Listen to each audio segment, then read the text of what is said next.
مصیبت میں ہو تو کبھی یہ نہ سوچو کہ کون سا دوست کام آئے گا، بلکہ یہ سوچو کہ اب کون سا دوست چھوڑ کر جائے گا۔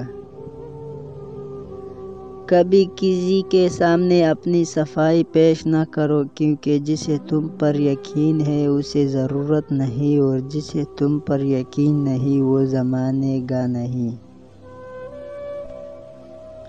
کبھی قدرتی موت نہیں مرتے، ان کی ہمیشہ انسانی قتل کرتا ہے، کبھی نفرت سے، کبھی نظر اندازی سے، اور کبھی غلط فہمی سے۔ صرف پیسے کا ہونا رزق نہیں، نیک اولاد، اچھا اخلاق اور مخلص دوست بھی رزق میں شامل ہے۔ تم جنت نہ مانگو، بلکہ تم دنیا میں ایسے کام کرو کہ جنت تم کو مانگے۔ کتنے بھی بڑے اسکول یا کالج میں پڑھو، لیکن انسان بننے کے لیے قرآن پڑھنا ہی پڑے گا۔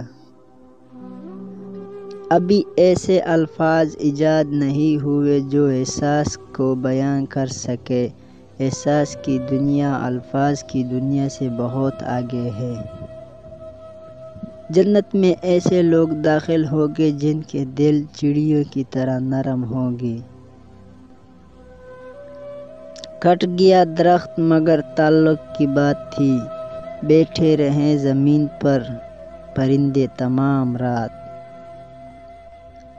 بے زبانوں سے بھی ہمدردی کرنا بھولو، یہ بغیر لفظوں کے دعائیں دیتے ہیں۔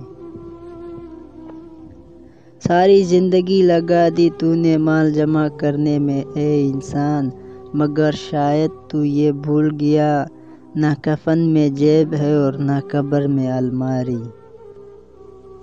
اگر کبھی کسی چیز کا غرور آنے لگے تو ایک چکر قبرستان کا لگایا کرو، وہاں آپ سے بھی بہتر انسان مٹی کے نیچے دفن ہے۔ قدر کرنی ہے تو زندگی میں کرو، چہرے سے کفن اٹھاتے وقت تو نفرت کرنے والے بھی رو پڑتے ہیں۔ کفن بھی کیا چیز ہے، جس نے بنایا اس نے بیچ دیا، جس نے خریدا اس نے استعمال ہی نہیں کیا، اور جس نے استعمال کیا اسے معلوم ہی نہیں۔